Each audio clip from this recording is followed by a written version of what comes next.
the end of the story. And the over went to 26. We lost the match very comfortably. Stephen's probably got it up there. No, I haven't at the moment. We lost the match. We lost the match very comfortably on this very hot day.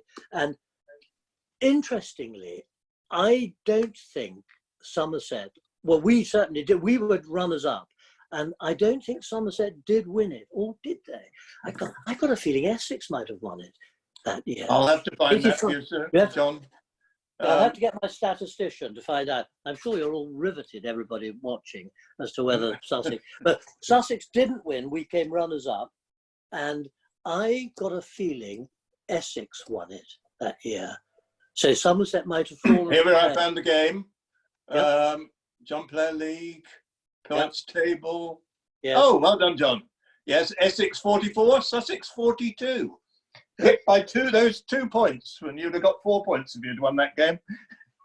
Well, but you did win it one year. You won it under your captaincy 1 year, and you won it.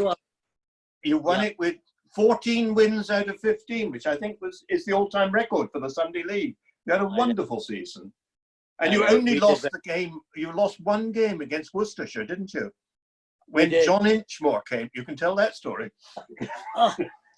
We won the thing. Which year was it? 82, I think. Yes. We won it in 82. We won all our matches. Goodness knows why. We were brilliant. It's what they call being on a roll. And anyway, we played at Horsham, just down the road. I'm almost in Horsham here. And we played our match at Horsham against Worcestershire. Lovely ground for all of those of you who've been to Horsham. Quite small, beautiful ground. Church in the background, tennis courts, all that, railway line. And so we've scored quite a good score. Worcestershire are batting, chasing the score, and we're doing well. So we're looking like winning. John Inchmore, who you remember, comes into bat, good bowler, useful batter, comes into bat about 8 or 9, and he starts getting the ball away. And it was, by that stage in 1982, we did have that limitation. It wasn't the case earlier on of 4 players having to stay in that ring. And of course, for me, that had potential for disaster as captain, because I had to get this right. And there was always the choice, a little bit the choice, would we have the 3rd man up within the circle or the fine leg up within the circle? It was difficult to have both.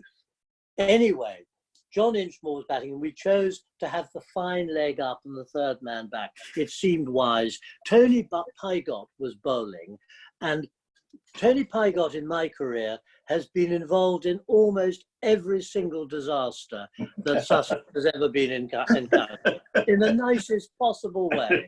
And he was bowling from the tennis court end, the church end, to John Inchmore, and the ball kept on going down to fine leg for 4. Worcester win the match. We're in the dressing room. We're in the dressing room with our drinks afterwards, feeling a bit fed up.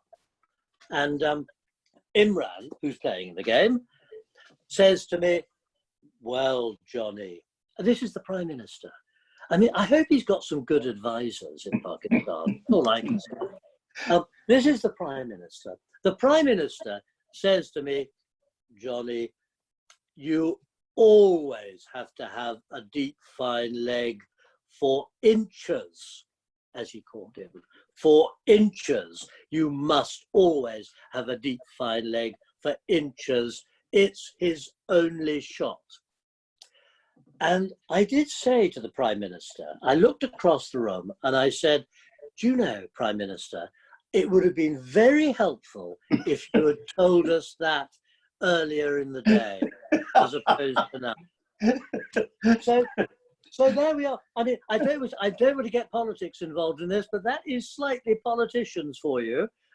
Well, now let's go back for a second to the Test match, John. Yes. Because the other really remarkable thing about the Test is it was played with no crowd. Now, you've played in fairly empty grounds, and you've played in a Lord's final, which we down in Somerset will remember well, and we may come on to that in a second. What difference to a first-class cricketer, a top cricketer, does it make to have a crowd? Are there people who are better players for having a crowd?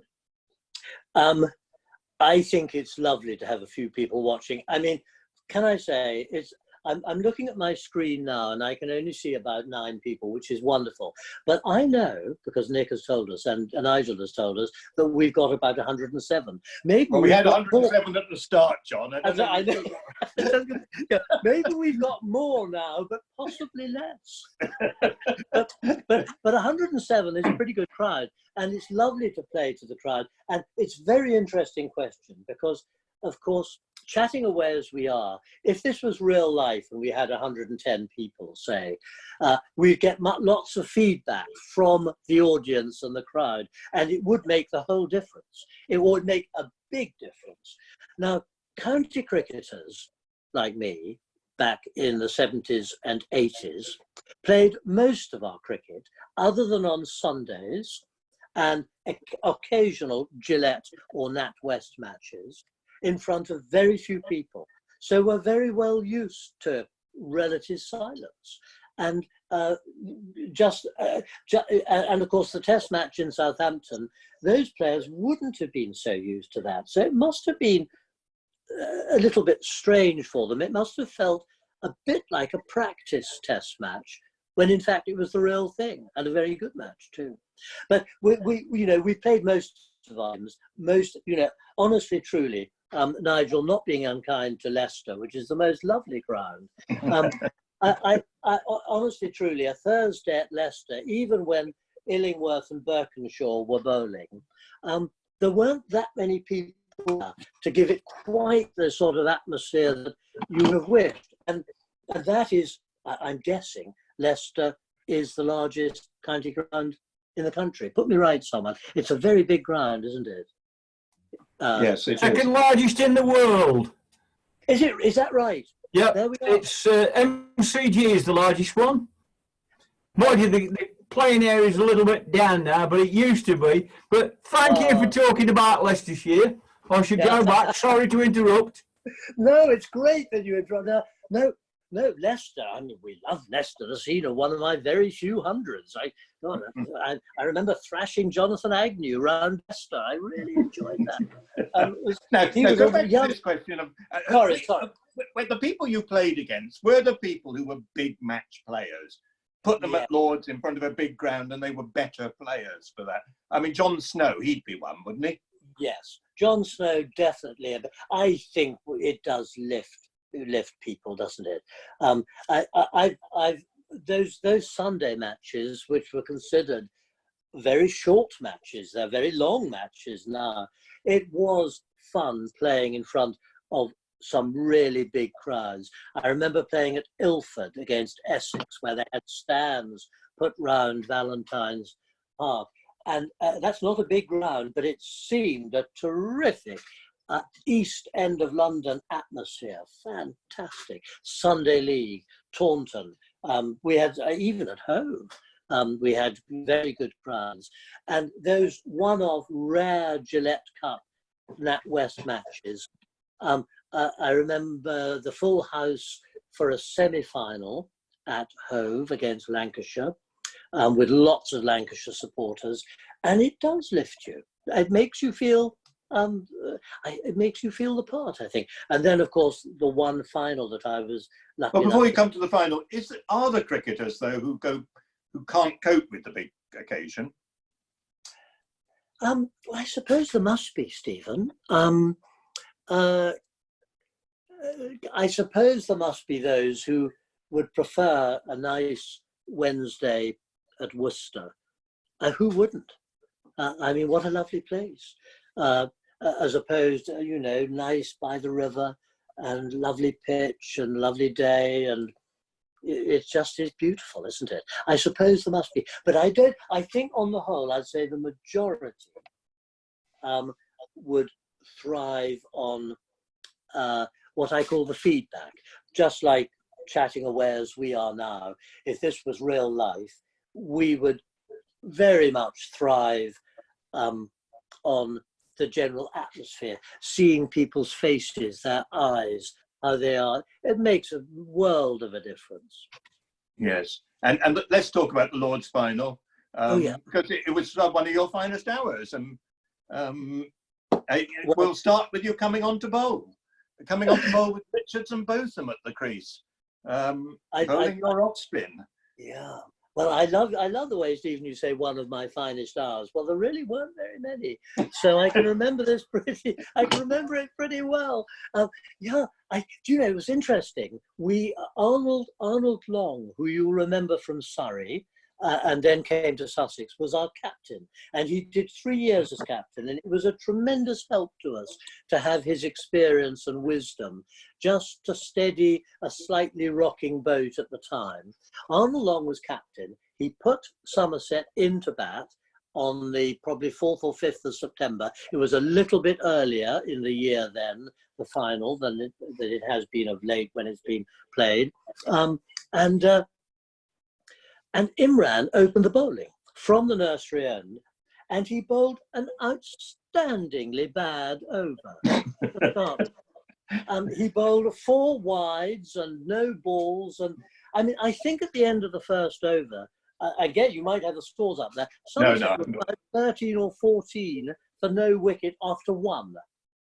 And so, you know, it was, you know, we certainly did not peak too soon in that match.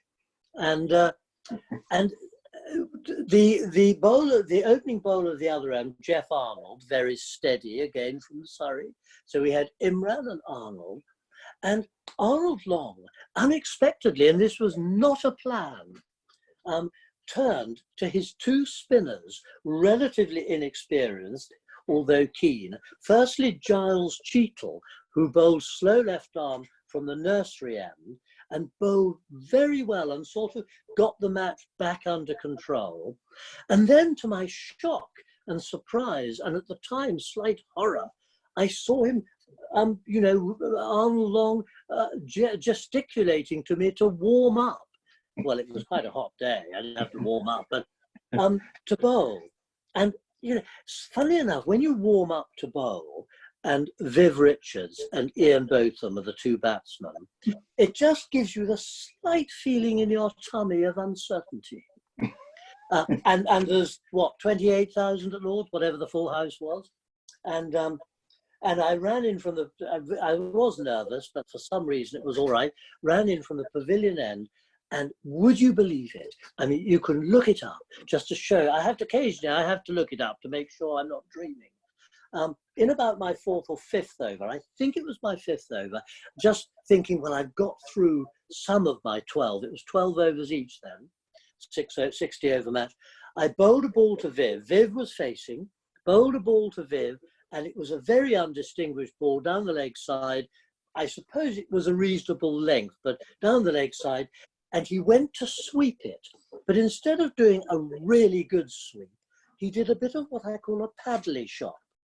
And he didn't get hold of it. I think the ball might have bounced a bit more than he expected, which was marvellous. Must have hit a bump, and at Lord's, and the ball skied up in the air to Jeff Arnold at deep square leg, and Jeff Arnold was one of the safest catchers I knew. And I went up. I saw Jeff out there. I wouldn't have wished to be under it because it was an absolutely key moment.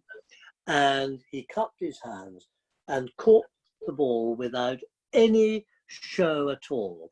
And what was rather nice, in those days, players like me, we didn't all rush off to Jeff Arnold and hug him as if he were Wayne Rooney. No, we said, well caught, we expected him to catch the catch.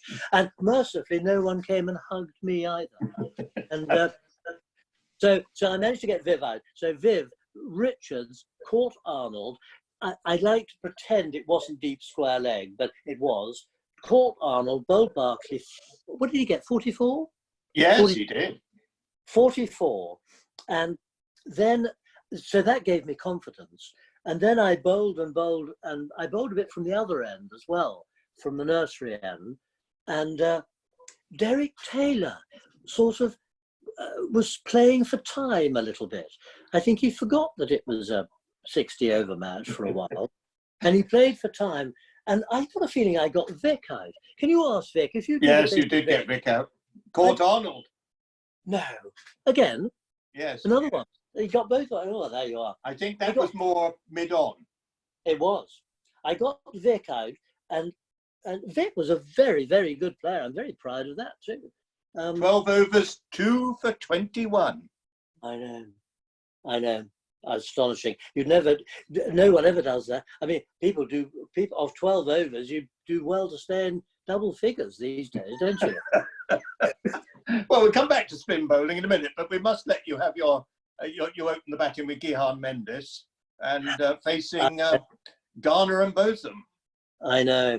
Well, again, Gian Mendes was my absolute favourite opening partner but Kepler Wessels was good because he was so good, but Gian was a wonderful player and an attacking, wristy player, wonderful cuts, pulls, hooks, and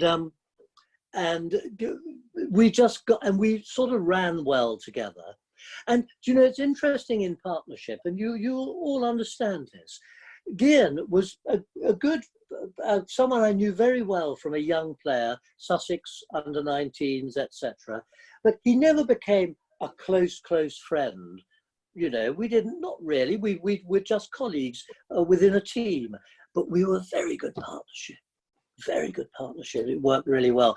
And because he was an attacking player, it enabled me to play my natural game down the other end, which was very defensive and dull. And so we were quite a good foil to go out together. And we went out to this opening partnership. But actually, on this occasion at Lord's, oddly enough, perhaps the crowd lifted, I don't know what it was.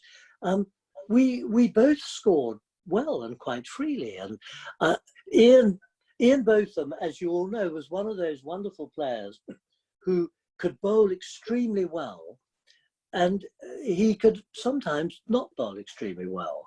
And fortunately, this was one of the latter occasions when he bowled a little bit too full or a little bit too short, giving opportunity to pull the ball or cut the ball or drive the ball.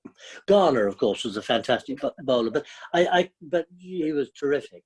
But so that was, you know, thrilling for us, and we played pretty well against them.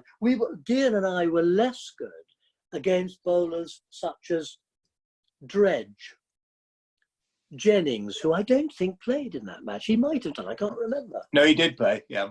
Oh, did he? Oh, I couldn't play Jennings at all. He bowled horrid little in-swingers. And Dredge. And Vic would have bowled. I can't remember who else played. But we were much more at home against the quick bowlers.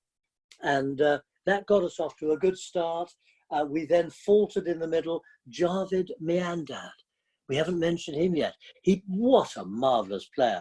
But he wasn't any good that day. He had a bad day. He got out. Imran, absolutely hopeless. He got out. And it was left to really good Sussex people, dare I say, which was Paul Parker, who played superbly, very good mind, and Paul Phillipson, who's got a very clear head. And also, not being a great player, less pressure on him, less pressure to perform. Big difference in life. And they saw us home, and we won, actually, quite comfortably. So it was a big just day. to finish off, Viv Richards, you got out for 44, and you yourself caught Botham, 44. Oh, so annoying. You don't want to hear about this, really. This is Botham now, switched ends to the pavilion end after tea, straight after tea.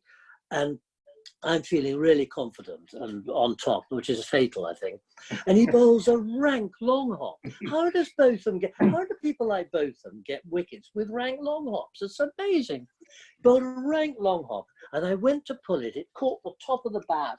Perhaps it was a bit quicker than I thought.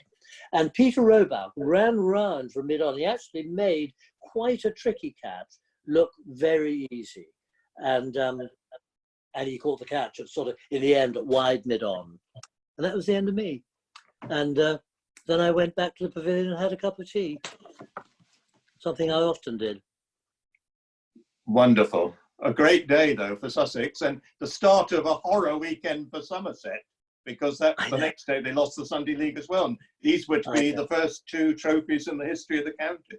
And you ruined it. Absolutely ruined it, I know. Well, You can ask Vic all about it, as I say, next time. Yes, well, we're coming to the end of the bit. Let's just go back one tiny last detail about the test match, because Jermaine Blackwood played a lovely innings on that last day, got 95, and then got out, trying perhaps too over-ambitiously to hit the ball over mid-off's head.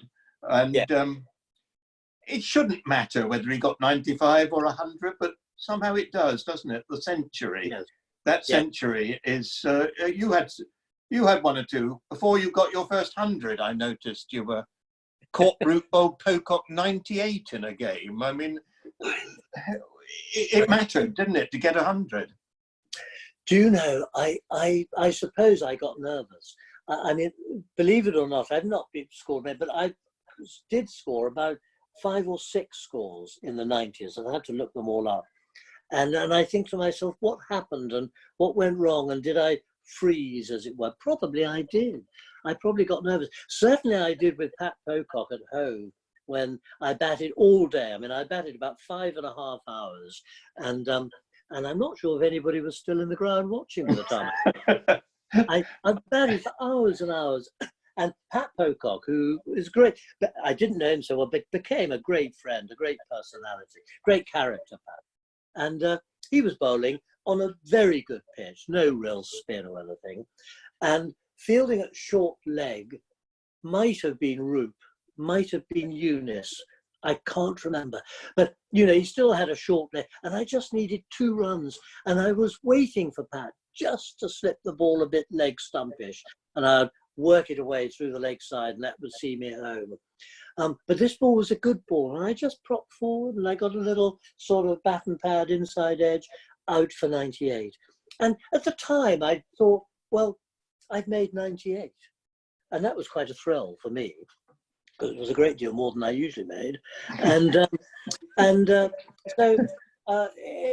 but you're right. I think with Blackwood, this was a bit different, wasn't it? In the test match, it was rather a tempting delivery, wasn't it? I think from Stokes, it was up there. It was quite full, and you could see he gave it again. I mean, if he'd hit it a little bit higher or wider, it was 4. But he did hit it straight. I can't remember who caught it now. Anderson. Straight to me, was it? And he caught, well, safest hands in the world, and straight to Anderson. But he played very well. But the big question, Steve, is would the batsman, Blackwood in that case, have felt they were going to win the game anyway by then? Would he feel, well, I scored 95 and we won? Or would he have been happier to score 101 and lost? So there's a question for you. We've got 100. If we still got 107 people watching, we could see whether 107 people thinking in a different way. Because cricket is a game of individuality, individuals within that team concept. And from my career, because I wasn't a brilliant batsman or a brilliant bowler, the whole thing for me was captaining the team and trying to conduct the orchestra like I am now with my hands, conduct the orchestra and try to create success within the team. But I didn't fear for my own performance so much because I wasn't that brilliant. A little bit like Paul Phillipson at Lord's, you know, less on him, therefore it's less pressure. Interesting. Yes. Yes. Well, we have a question to come in from Chris Brind. So the follow-on question to that little story we'll leave when he asks his question. So I think we're coming to the end of the bit where I interview you, but I will. Have we covered everything? I do want to just, because there's 2 things you've done with your life since playing. One is for 33 years till last Christmas, you've run this wonderful charity at Arundel Castle, supporting children with disabilities and disadvantage coming down and playing cricket there. And it's been a magnificent project. I'll let somebody else ask about that. And the other thing you've done, which I've been involved in, is you've become an author. And I've published some books of yours, and one of them won the Cricket Society Book of the Year one year. at Lord's, and you've just brought out a little new edition of it, haven't you? That you yourself are holding the copies of, Life Beyond the Airing Cupboard. And, I think I have. So if anybody's interested, email Nick Tudball afterwards, and he'll send on the details to you, won't he? But I mean, how did you find? Was writing something you always wanted to do, because you have a gift for it? And, well, you're very kind, and Stephen, you've been the greatest encourager. No, I never thought I could write, but when it all happened, when my wife sadly died in 2000, about 3 or 4 months after that, Paul Parker, wonderful cricketer, rang me up and just said, how are things going, and let's meet up and that sort of thing. And he suggested that I might do a little bit of writing, and so I did.